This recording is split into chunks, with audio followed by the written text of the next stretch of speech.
Namaste. Welcome. Welcome to my heart. Welcome to our Sunday meditation.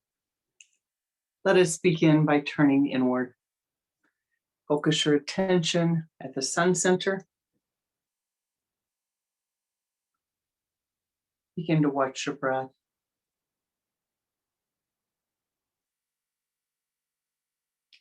Turn your head to the left with a double exhalation. Letting go of the old. Bring it back to the center and begin to watch your breath.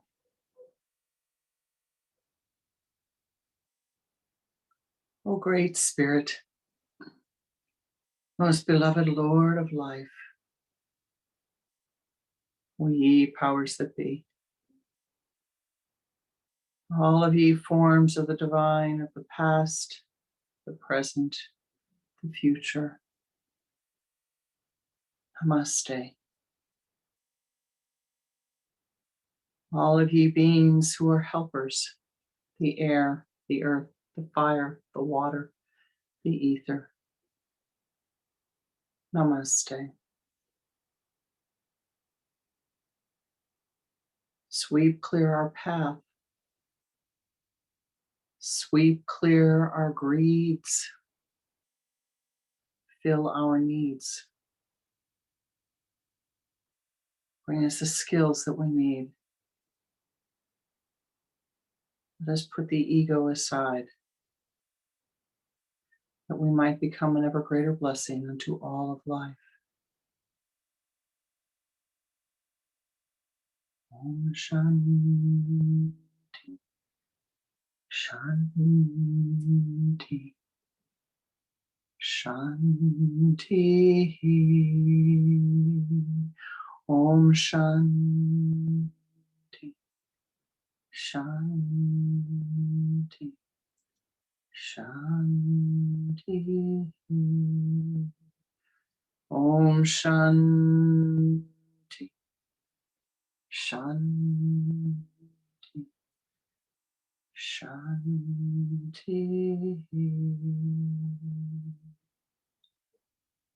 Om.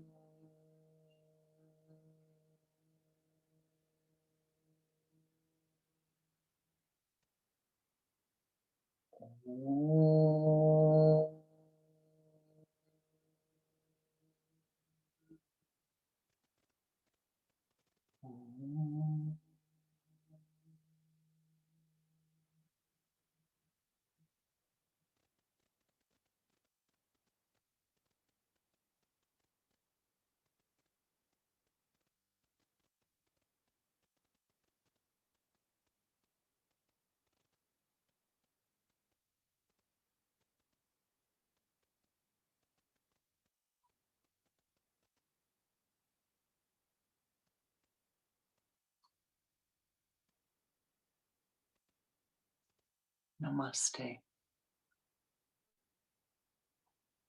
Namaste.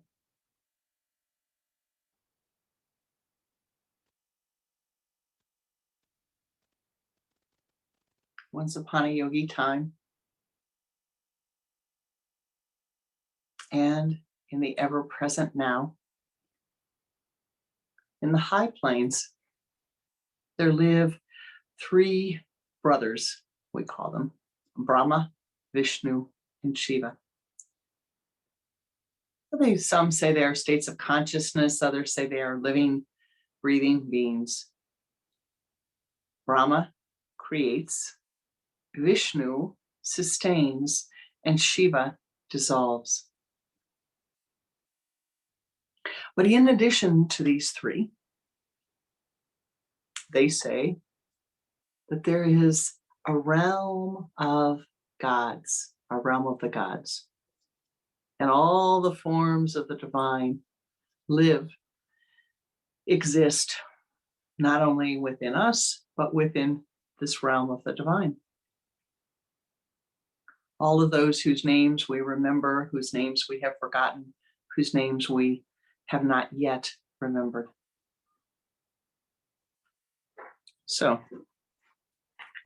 once upon a time, within this realm,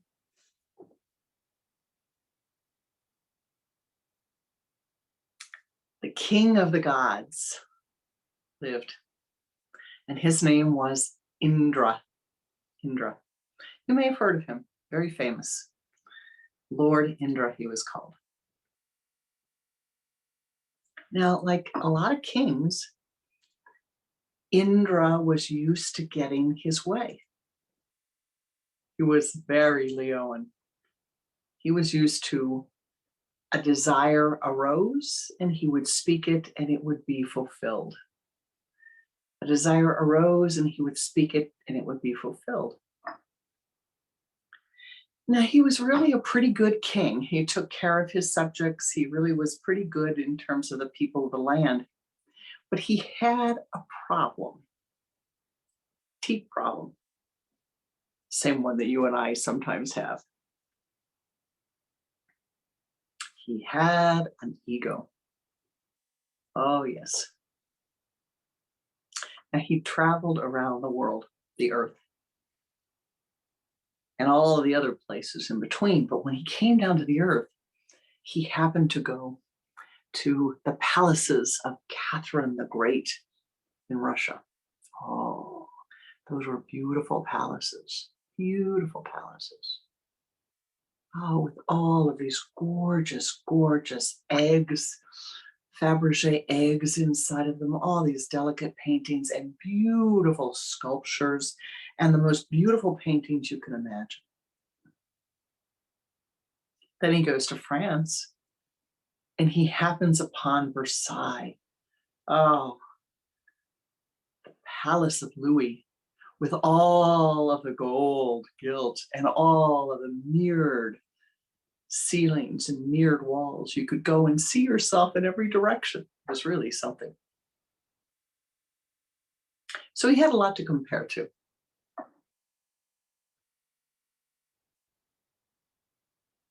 So, of course, like every king, he has an architect. Vishvakarmananda is the celestial architect on duty for Lord Indra. So Indra lays out the plans, Vishvakarmananda builds.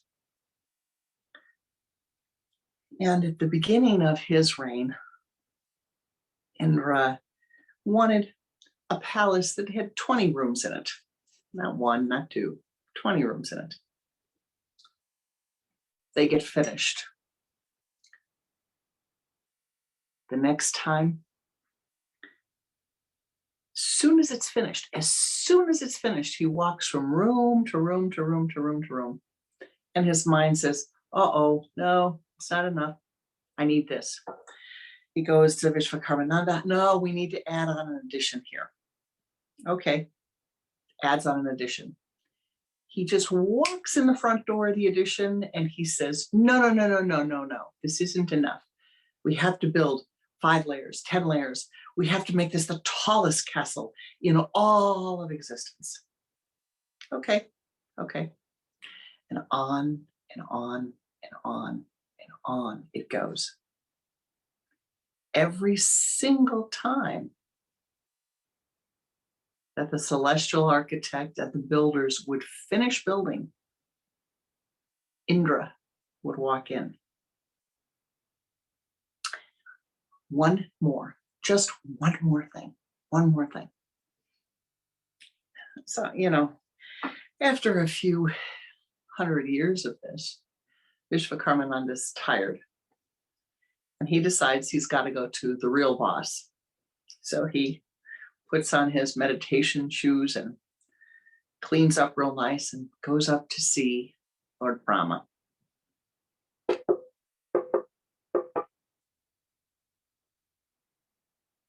My Lord, I come to ask an audience. Of course, come in, Vishva. How can I help you? Well, my Lord, I know I'm supposed to do everything that I'm asked to do. And I've been trying. But this Indra is a real, he just doesn't stop. His ego grows and grows and grows and grows. And his desires feed themselves and I don't know what to do. Help. Oh, okay, no problem. Go on back down. I'll meet you down there. Next day, there's a big banquet, big banquet. Everybody is at the new palace. And Indra is talking about how, oh, yes, we're going to build more.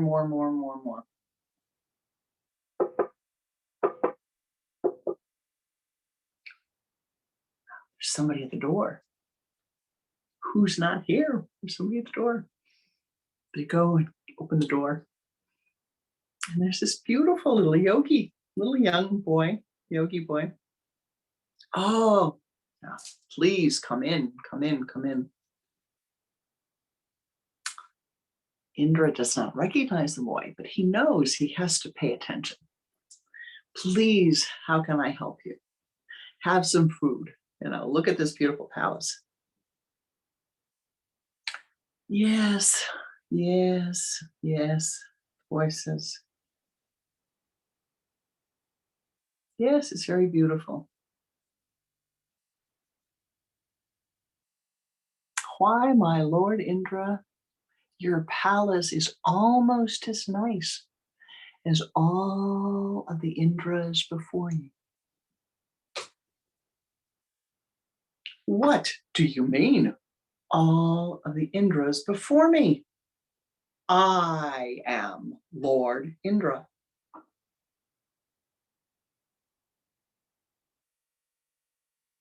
Yes, my lord.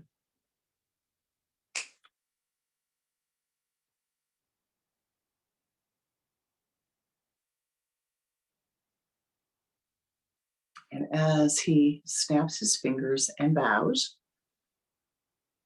snaps his fingers to be heard, all of a sudden, an ant walks into the palace. Oh, an ant. Then there's 2, then there's 10, then there's 100, then there's 1,000, and then the entire floor in front of Lord Indra is filled with ants. They all stop, stand, namaste to the boy, whom they recognize. Yes, the boy says to Lord Indra, you've done almost as well as all of these Indras before you. All of these Indras. Every one of these Indras, every one of these ants was an Indra at one time. And like you, they were filled with desire.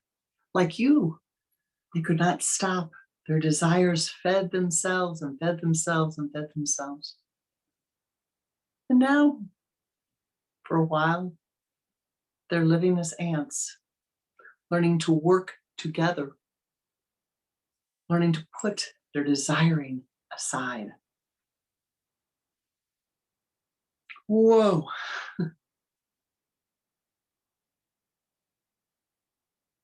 Andrew didn't know what to make of this. Closes his eyes for a minute. Who is this boy? Who are these ants? How could he be telling the truth? And as he opens his eyes, the boy smiles and the light grows. And Lord Brahma manifests from the boy, projects forth from the form of the boy, and says to Lord Indra, now do you recognize me? I am here to help you create, but not to feed on your desires. I'm here to help you create, but not to create useless things. It is for you to turn inward, to turn upward, to meditate, to see what you are creating. Why, Indra, do you even know how many rooms you have in your palace? Do you even know how much wealth you have accumulated here? Why, Indra, do you even know what you have in your palace? Why, Indra, do you even know how much wealth, how much you have here?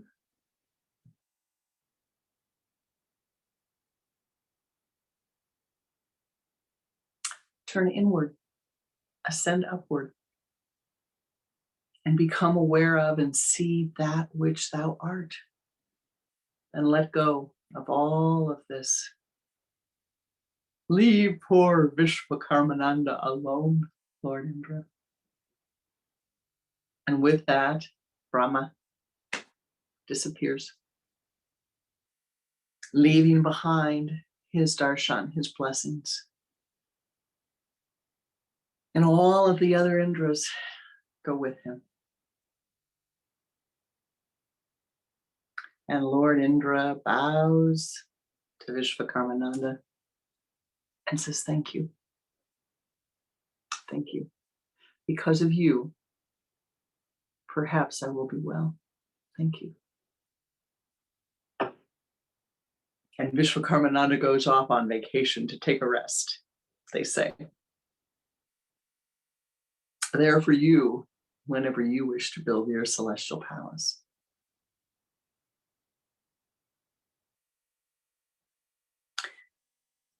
But like all of the Indras before us, desiring begets itself. We manifest things in our life and we don't even know what we've manifested. We manifest goodness, we manifest wisdom, we manifest joy, we manifest love, and we don't even know what we have manifested. We can't even see what we have manifested. We desire something that we have. We desire something that we've already manifested. You think you're alone, and you're not. You think you're by yourself, and you're not. You are part of this, you and I. We cannot separate ourselves from this. If you feel alone and you feel lonely, it's within you. Take off the veil from your eyes. Take off the veil of emotionality of your mind. The greatest spiritual challenge along the path is the emotionality, the tendency of the mind, the human mind, to become emotional. But you have a great, great, great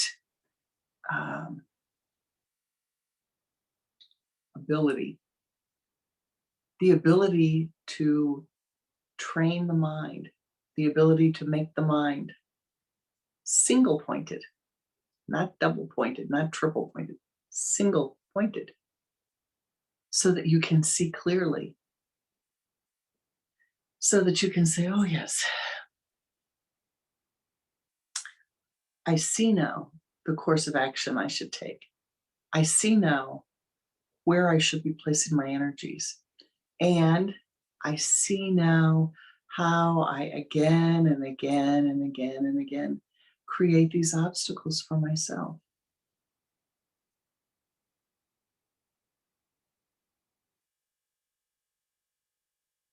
You have chosen, you have found these teachings of Kriya Yoga. You have been studying them. And I hope and I assume practicing them in whatever way is most meaningful for you at this time in your life. But that's going to change. It will change.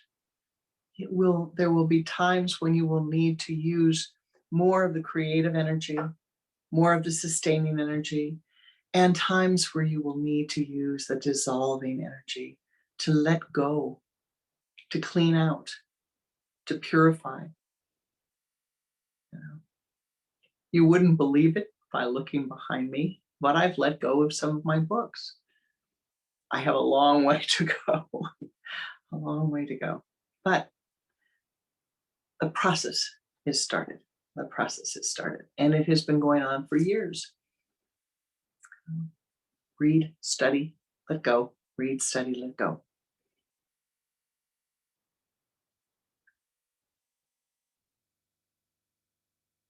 But really, the question for you to ask today, the question for me to ask today is,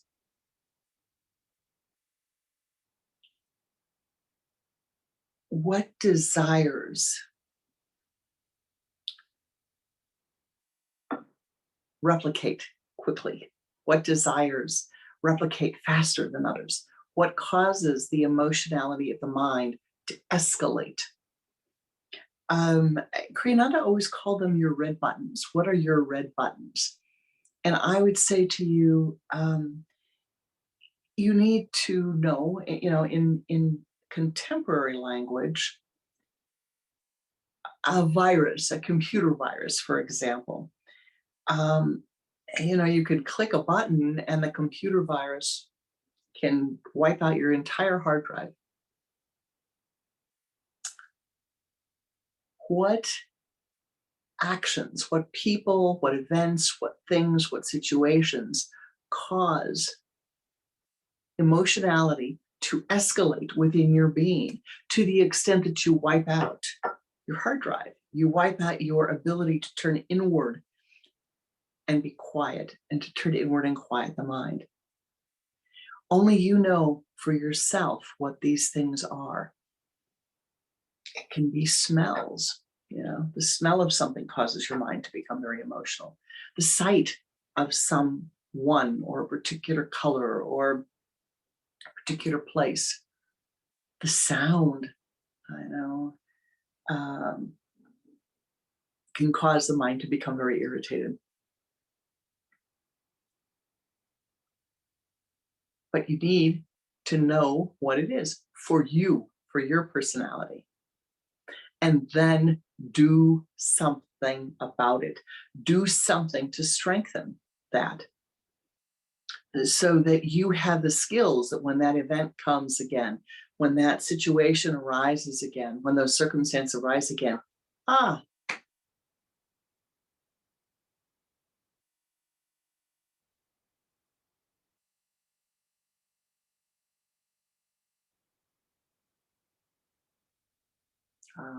nice. Quiet the mind, still the mind. Let go of the emotionality that can rise in the mind. So let's just stay there. That was very nice. Because of you, that was very nice.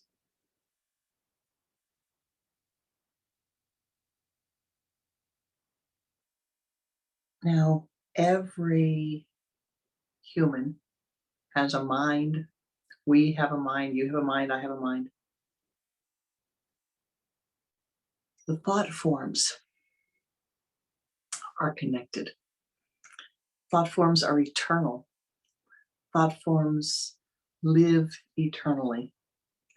And so one of the first things is to become detached from the thoughts that you are possessive about. My body, my glasses, my hair, my books. Neti, neti, neti, neti, neti, neti. The body, the books, the hair, the glasses. Let go of the possessiveness in your speech, and thus let go of the possessiveness in your thinking. You will free yourself. You will unlock, it's like a magic demagnetization that occurs if you can let go of that possessiveness in the words. But you need to see for yourself now I'm trying to say this in a different way. What causes your desiring or the emotions of your mind to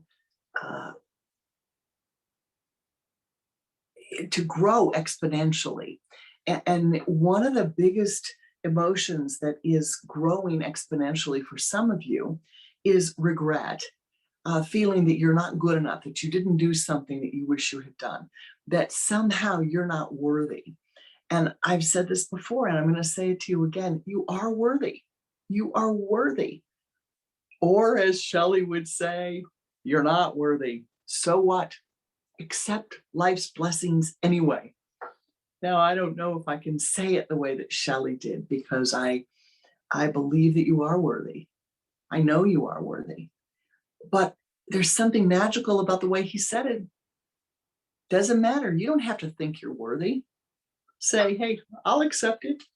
I'll accept the blessings. Please give them to me. I'm here. And if I need to do something to make myself feel worthy, show me what to do.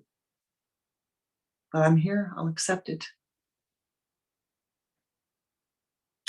You know, it's the person offering you a nice piece of dessert and you say, no, thank you. Or the person offering you a gold coin or some wealth or something beautiful or a flower. And you're saying, no, not me. Give it to somebody else.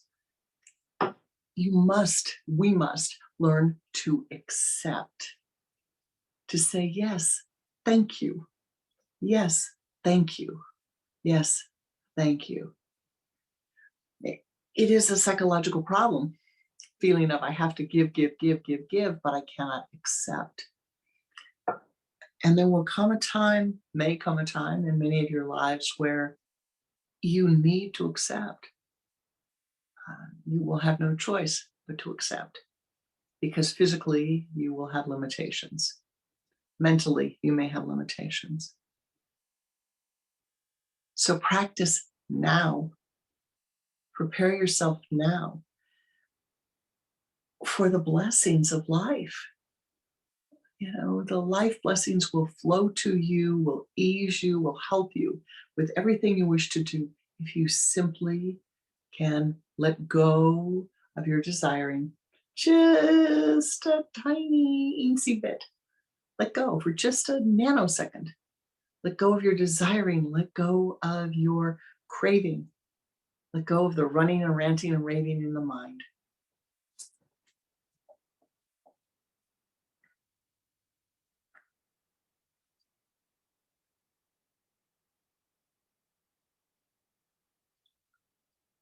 Now, to do this,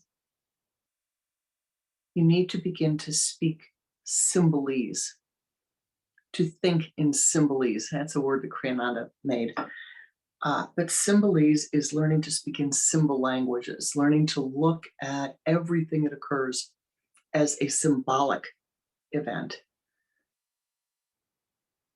Somebody came to me, a person I have a great deal of respect for and a great deal of love, and they said, I had a meditation and I saw you and you had lived through blah, very, very difficult. They were expressing some very frightening things to them that they thought that I had lived through.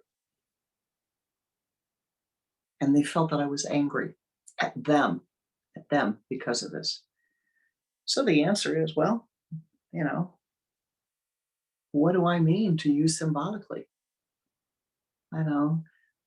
Of course, when a person says that to you, the first thing you do is say, well, now, am I radiating anything? Is there any piece of anything in my heart, my soul, my mind that needs to be brought into balance? And you immediately go inside and say, okay, correct anything that there is. And if you cannot consciously see something, call upon the divine to bless you to correct whatever might be unconscious. But the answer always is, what do I symbolize? You know, you have dreams and you're dreaming about your mother who's been gone for 10 years. You have dreams, you're dreaming about your father.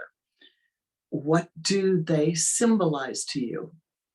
You have dreams and you're dreaming about the cat or the dog or fire or war or water. What does it symbolize to you? Water symbolizes your emotions. Always remember that. You know, the water's frozen, your emotions are frozen. The water's muddy, there's a lot of mud and muck down there. The water's clear.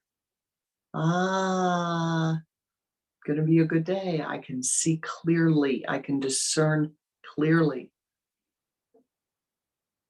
3 days from now. Learn symbol language.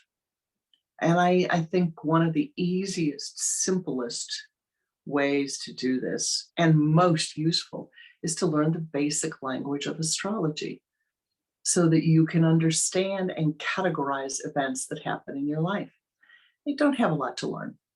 Just learn the 12 houses and what goes in each house. Marvelous. You'll have a way to categorize all of your hundreds of thousands of life experiences into 12. Learn the planets and what house they rule, what sign of the zodiac they rule. And as you learn about the planets, you'll learn, oh yes, this color is associated with this planet. This plant is associated with this planet. You know, what is it that you, excuse me, somebody's ill. Excuse me just a minute.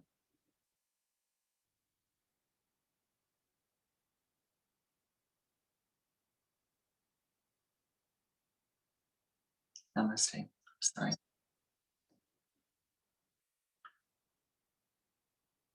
You need to understand symbolism. What if I were to look at understanding the planets, for example, and I saw someone come into the room and they were very thin and very, very tall, and they were wearing black from head to toe, I would know that the planet Saturn was strongly associated with that person. So I might try to be warmer and kinder and nicer. And then I would say to myself, well, okay, now if there are 3 of those people or 4 of those people or 5 of those people coming in, then that means that there's something that I have to do because that's all around me. If you're in the middle of teaching and a text comes through, which is very unusual, that says somebody is injured, asking for prayers, you have to say, Shanti, Shanti, Shanti. What's the symbolism? And the symbolism is a Pluto that is manifesting for that person. And obviously for us, that we are here meditating and praying together, and someone would ask for help. Learn to speak symbolism, symbolese. And whether you use astrology or you use any of the other symbol systems, whether it's the tarot or the I Ching or the runes, the value of astrology is you can apply the principles simply by learning the basics. You can look around you and understand the nature of life. And thus, adjust and adapt your thinking, adjust and adapt your speaking, adjust and adapt your actions. And that is everything. That is absolutely everything. If you can see that it's Monday and on Mondays you become a crab because you don't want to go back to work. You become a crab because you'd rather be relaxing and having the weekend. Then do something on Sunday to give yourself a better stability for Monday. If you see that going to see your siblings causes jealousy to arise, causes anger or fear to arise, do something internally. You know, why do you care that your sister has a bigger house than you do? Why do you care that your brother has more children than you do? Why do you care that your cousin has what you think is a better job? Are you happy? Can you be happy with your life? All this is like Lord Indra, right? You know, desiring, desiring, desiring, desiring. And so let's bring it down to one-pointedness. What are you trying to do? What is the action? What's the Kriya?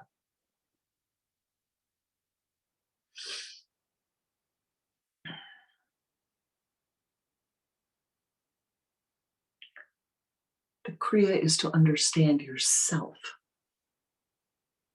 To understand yourself. To understand your personality. To understand the nature of your mind. So that you can make whatever adjustments are needed in your life. Because the answer, my beloved, is never, John's having a problem. Why is John upset with me? Why is Susie Joe upset with me? I didn't do nothing. No. If you're having a problem with another soul, the answer is, what can I do to correct the energy flowing through my mind, to bring it into balance? What can I do to bring it into balance? So that I might find greater equanimity. So that I might find peace. So that the next time that water balloon is thrown at me and explodes on the ground next to me, I don't jump. Did you know, if you want to try a great symbolic practice, water balloons that you fill up with water when you're playing with children, playing with children. Well, they have a new tool, is what I'm told it's called. I just heard about this a few months ago. You may know about it, but it's a long strip and it has a little hole at the top, and you put all of your balloons on it. So you could have 10 balloons at a time, or you could fill 2 or 3 of them, have 20 or 30 balloons at a time. And the water goes in this hole at the top, and it goes around this long thing, and each balloon gets filled with water. All the balloons at one time. So you're not having to do one balloon underneath the water at a time. So you can fill 10 at once. And when they're finished, it automatically seals.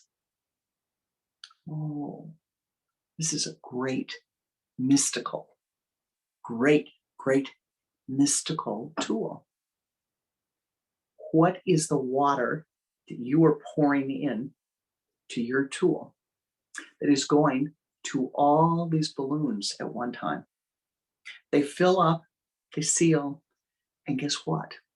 The moment is right, the time is right, the people come along, boom, boom, boom, all around you.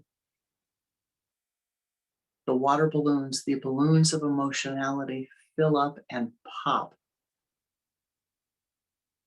Somebody might pick one up and throw it at you. It might drop on the ground and explode at your feet. Use that image and ask yourself, what are the events? What are the people? What are the things? What are the situations that cause that water to flow down and fill up all those balloons for you? And neutralize it. I didn't say cut it off. I didn't say, I said neutralize it. Neti, neti, neti. Demagnetize it. Turn it off at the source. Turn the water off.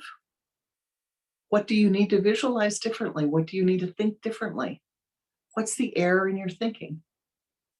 Turn it off. Those balloons will still be there. Fill them with light. Fill them with love. Fill them with compassion. And let go of filling them with desires, at least for the moment. And so now I would like to share a meditation with you, to go into a meditation, and let us turn inward and upward together.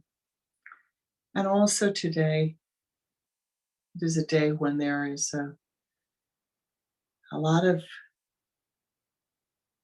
difficult situations manifesting around the world.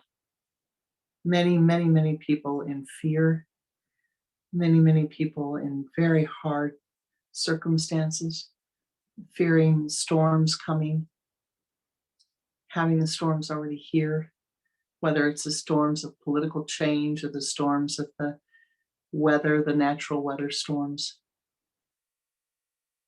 whether it's a storm of pandemic or illness. Today, as we go into our meditation, and as we conclude our meditation, we will, if you are willing, if you are ready, if you are able, share our blessings with all of those who are in need, whatever their need may be. And I say to you, please, my beloved, you have enough to share. You have great wealth. You're here. You're here. That means that you found some teaching that is meaningful to you. These teachings that are part of our lineage, that somehow they have vivified your life, strengthened your life, helped you to be happier. And if they don't, find something that does. I know, as my guru always used to say, if it's not working, find something that does work.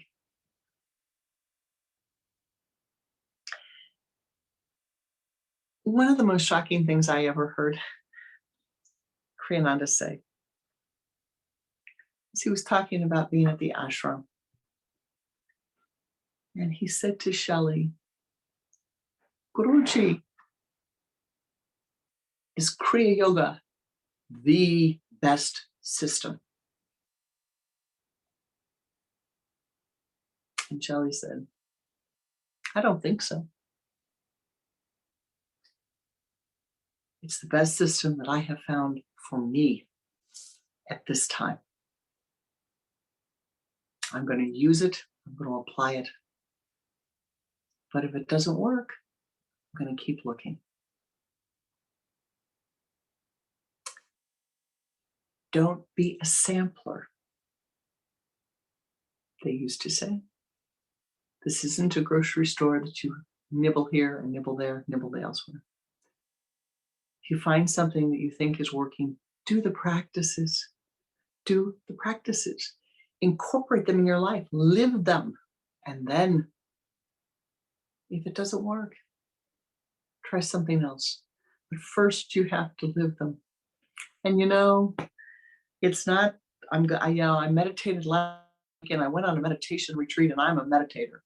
And you meditated for 2 days, a couple times a day. Neti. Practice till your hair turns that color, perhaps.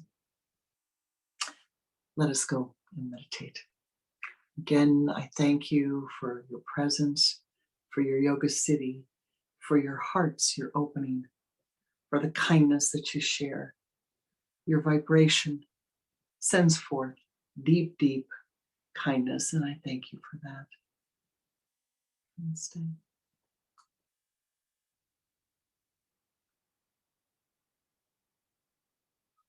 Focus your attention at the point between your eyes. And turn your head to the left with a double exhalation.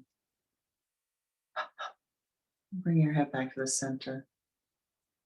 Now use the sipping breath. Draw the energy from the limbs of the body to the trunk of the body.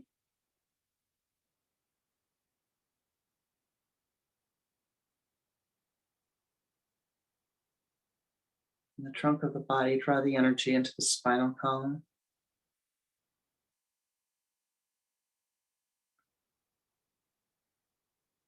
From the base of the spine, draw the energy up to the sun center.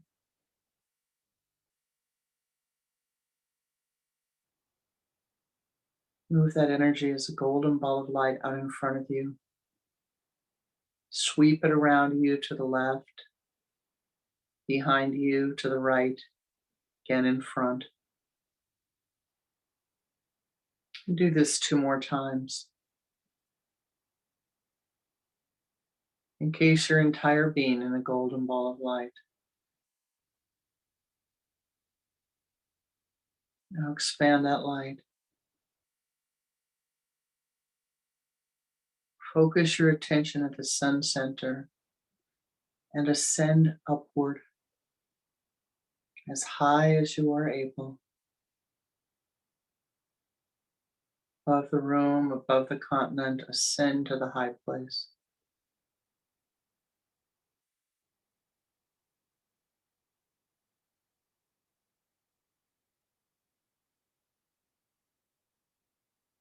Reaching the high place, you see in front of you a path. Ascend upon that path.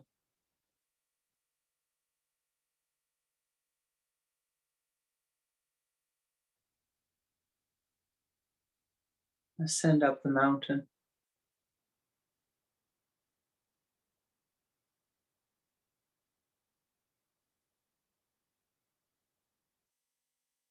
You come to a grove, and in front of you, within the grove, you see a shrine, a holy place of healing. As you approach the shrine, stop for a moment and ask yourself, am I willing to let go of my hurts, of my angers, of my shame? Am I willing to let go of the emotions of the mind?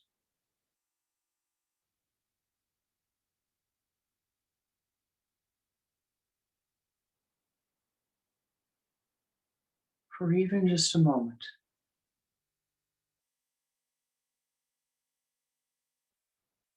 And when you are able to say yes, or even yes, I'll try, cross the threshold of the shrine.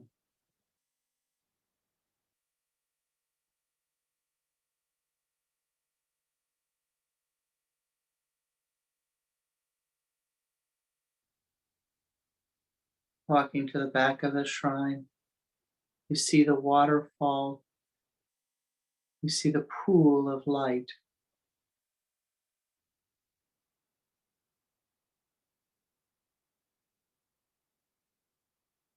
Brilliant white, clear, healing light.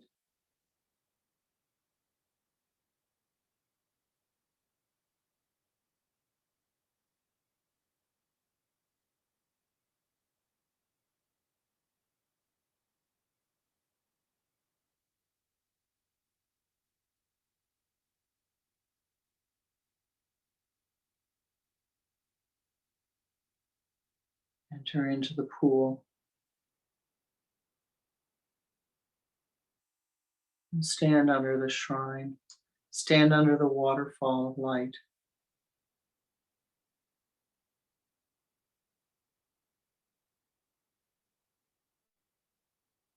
Let this healing waterfall pour upon your crown center. Feel the crustiness dissolve away, the scabs, the hurts.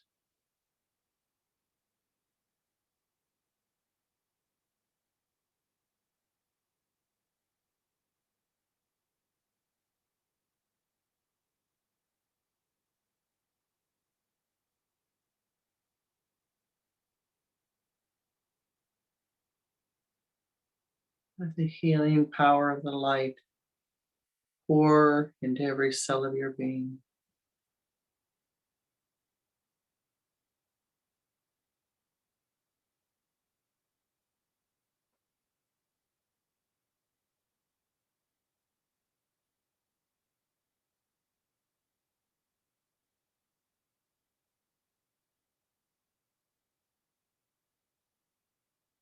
Dissolving the desiring,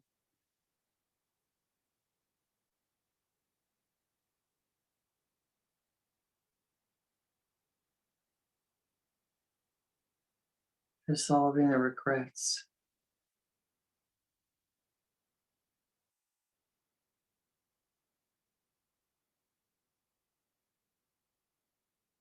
dissolving the anger, the fear,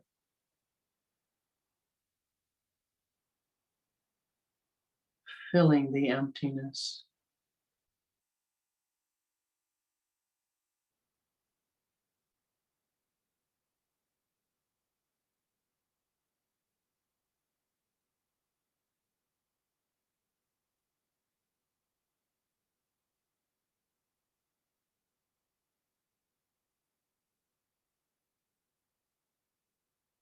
Feel yourself filled with a golden light.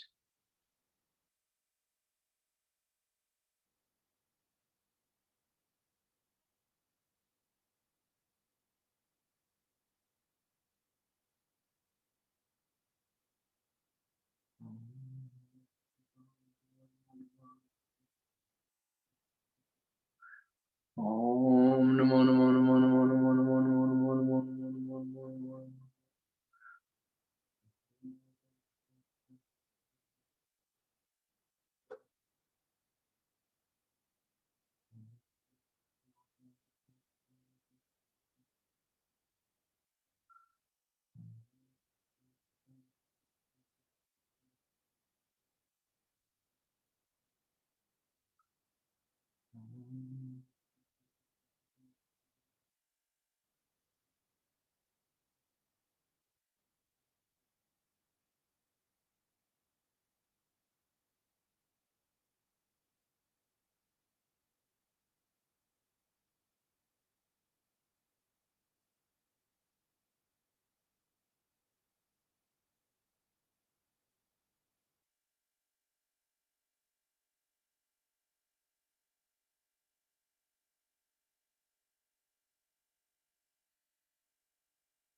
Walk out from the waterfall, through the pond, feeling your entire being filled with light, vitality, strength, equanimity. Leaving the shrine, you find yourself in a grove filled with the meditators. Find your place in the circle.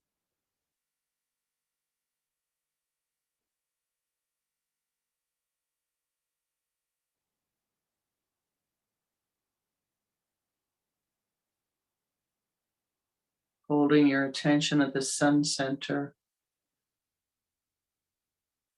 chanting the mantra Om together.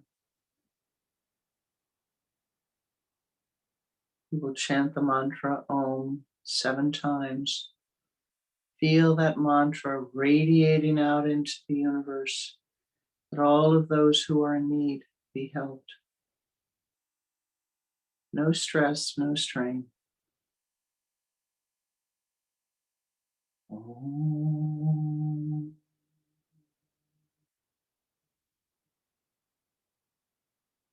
Om.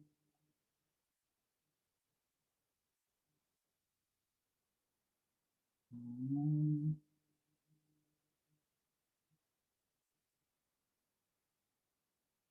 Om.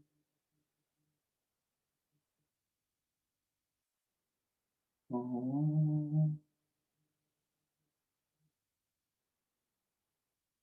Om.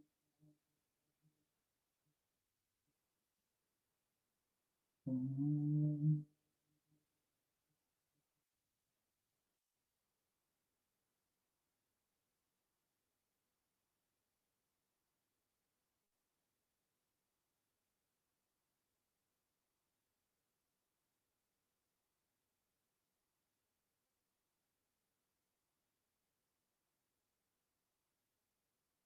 Now holding the attention of the sun center, let us chant together the Om Shanti mantra, radiating that Shanti in all directions to all of those who are in need. Om Shanti, Shanti, Shanti. Om Shanti, Shanti, Shanti. Om Shanti, Shanti, Shanti.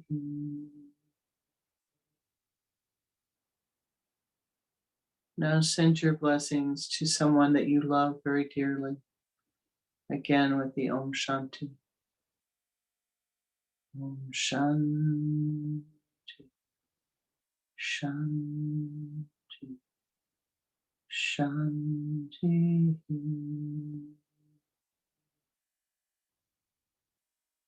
And now to someone who has helped you a great deal. Om Shanti, Shanti, Shanti.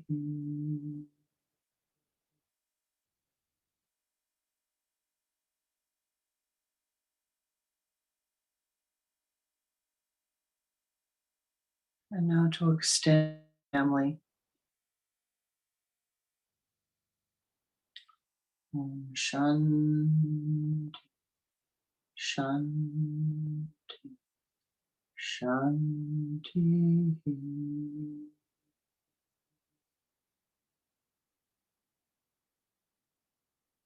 To your friends. Om Shanti, Shanti, Shanti. To those who you consider you're not friends.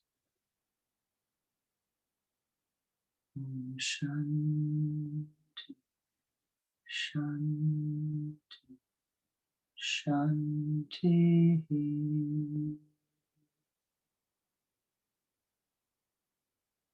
And now to all beings in all realms, worthy or unworthy, in your mind or theirs. 3 times the Om Shanti. Om Shanti, Shanti, Shanti.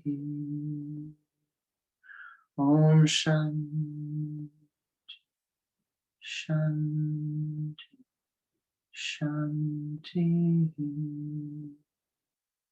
Om Shanti, Shanti, Shanti. Om.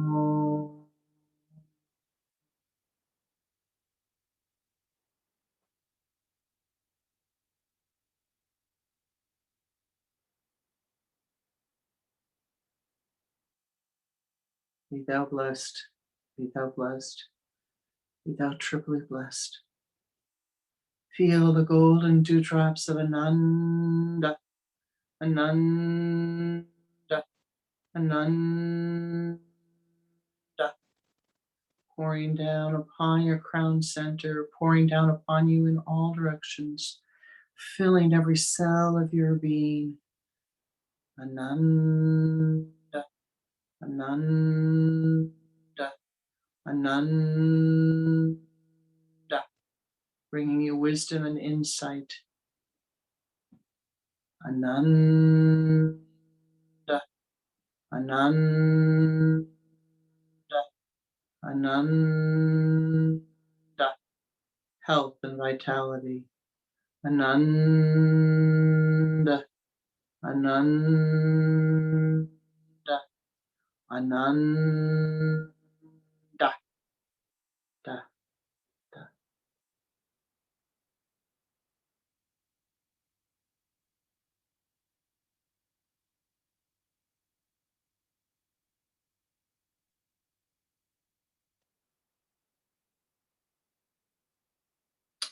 Thou art blessed.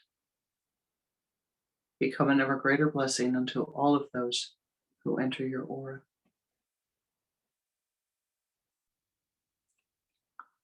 Namaste. Namaskar.